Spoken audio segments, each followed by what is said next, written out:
Hey guys, Mega with another YouTube video.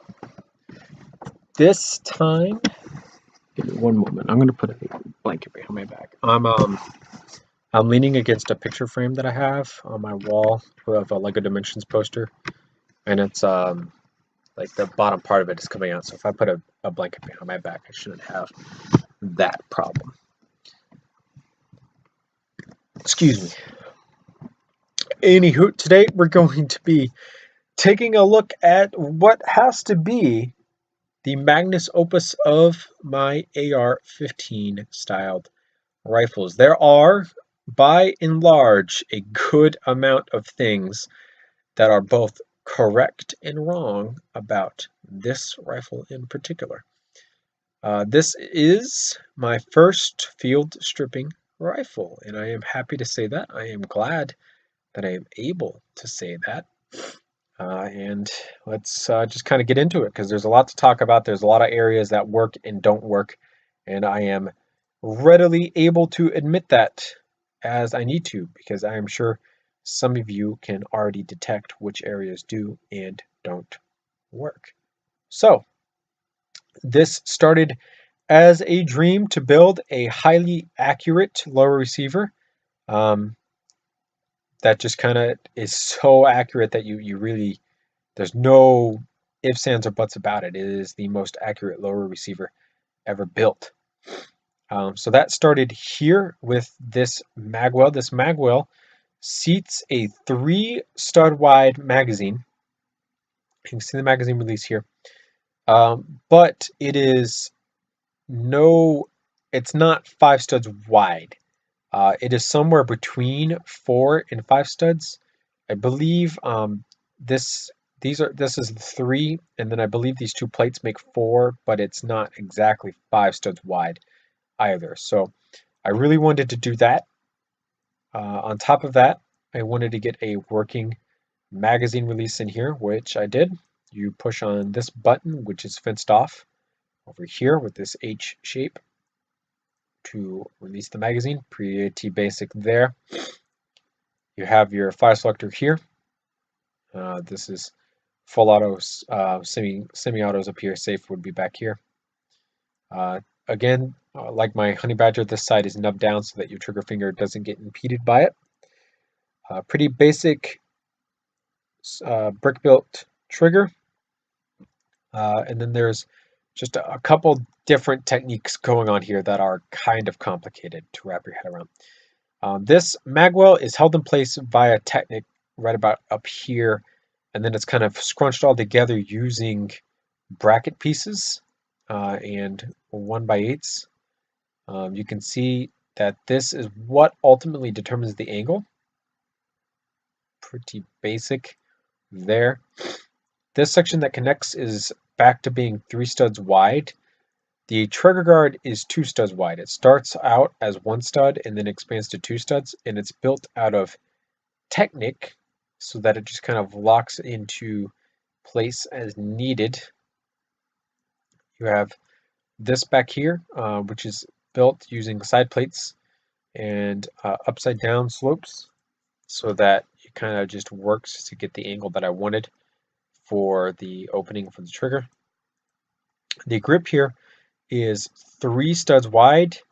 I wanted to use the black here just to kind of give more black down here, because I use black detailing throughout most of the rifle. So I use this to kind of simulate the rubber stippling and grips off to the side that would be back here. These are becoming some of my new and favorite pieces. I used them to make the curve back here. I also used them right here in the lower receiver to make the part the buffer tube screws into. This is the first pin. You pull this, and this will release the upper receiver, allowing it to hinge open. And then you can pull this one as well, which will release the entire upper receiver so that you can pull it off, which is the field strip capability that I was talking about earlier. This right here is basically just a flat plate that the buffer tube connects to. This buffer tube is actually built slightly differently than my normal buffer tubes are. This is Still a 4-stud wide buffer tube, but the inside of it, okay, yeah, no, that's the technical part. I want to get to a different part. So the inside of it is actually a whole bunch of headlight bricks that are built in a very particular manner. If you take and you build them like this, you get a stud on each side.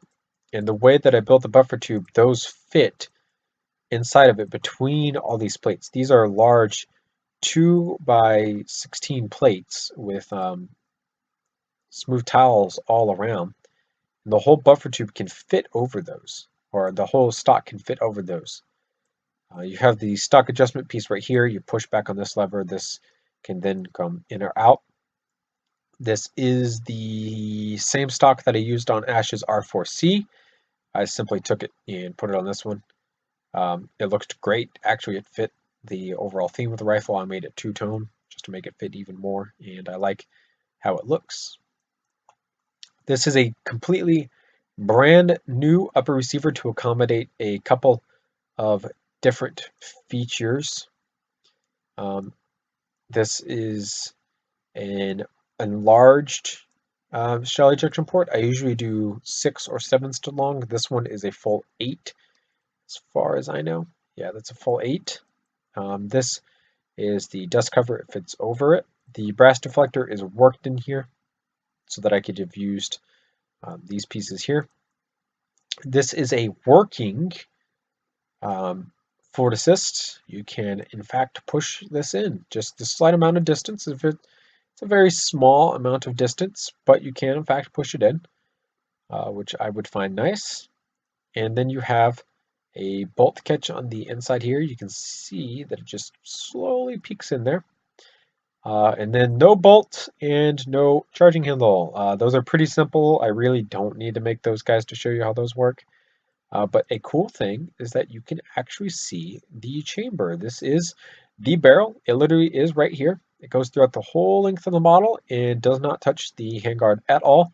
There is, I believe, 2, or it might just be 1, 32 stud long axle piece going through here, and then a bracket piece right about in this section right here to hold this barrel in its place where it needs to be.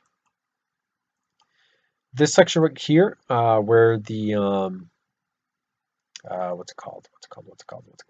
the barrel nut would be, has 2 QD sling attachment points on it, just to kind of bring in a little bit of black there, as well as these 2 little just kind of nuts. And then this is probably the overall most unrealistic and part of the rifle that just would not work at all, but something that I really wanted to experiment with. This is a really awesome looking handguard. I have a couple different angles achieved here by simply turning these bricks, these hinge bricks. But the problem is these hinge bricks aren't connected to anything. When you get to here on this end of the rifle, there's nothing holding any of this together. So this entire top section here is connected basically through this section. This entire bottom section here is connected through this section here. And these entire 2 side sections are connected through about this section through here. So there's nothing holding any of this together out to the front, which means this end would probably sag a whole bunch, and so would all of this, and so would all this. So this whole handguard would be sagging right about now. I am readily able to admit that simply because there's a pretty simple fix for that, and it's just attaching all of this together, which I can do. It just ruins the look. This is what they would call a free-floating handguard. This improves accuracy because you are not grabbing onto the handguard, which would be connected to the barrel, and therefore exerting stresses on the barrel that the barrel is not willing to go through. So, yeah. This is a pretty basic muzzle brake, just quite simple design for me. But this is the second gun in my line of Divinity Edition models. This is the next step up from Mastery Edition. This is my end-all be-all. This will probably be the last AR-15 that I make that isn't like from a video game or something. because this is I can't top this. This is the best rifle that I can do in the AR line of family. This has all the techniques that I've ever learned as a Lego builder put into it. This receiver is built upside down up here in particular. I forgot to mention that. Literally this entire receiver is built upside down. Most of this receiver is built upside down, right ways up, and sideways. This is just all sorts of a jumbled mess. It's been so long that I can't even explain how most of this works. This grip, this portion is built sideways. This portion is built right side or upside down. Yeah, so much going on here. Like I said, I can't remember. The stock was pretty basic. That was just Rainbow Six Siege R4C stock. This right here got complicated primarily through this area here because of all the stuff that I had to do to fix all this and kind of, hide exactly what I had done. And even then, I wasn't able to hide everything because you can see the circle studs that I used to allow this piece to actually rotate because you can't rotate that piece normally. So, yeah, like I said, this is the second gun in my line of Divinity Edition models. I really don't have them because they take a lot out of me. This gun took forever to build, and it paid off in the long run because it looks absolutely fantastic. I love the way that this rifle looks, albeit some parts of it are in fact unrealistic. I am again readily able to admit that, and that's basically that. Oh, I don't think I threw up a mouth. It was just kind of weird. Anywho, I appreciate you guys so much for watching. Thank you for sticking around in this absence of um, gun videos that I've been doing. I appreciate that as well. So I'll see you guys later in another YouTube video that hopefully comes out later today. Love you guys. Thank you so much for watching. Remember, comment, rate, and subscribe for more videos similar to this one. Check out my Facebook, Instagram, and Twitter for periodical social media updates. And check out my website at bluejaythemeister.weebly.com as I will be posting new guns there hopefully sometime soon. I really need to oh man, sometimes it becomes a chore. Thank you guys so much for watching. Remember to comment, rate, and subscribe for more videos similar to this one.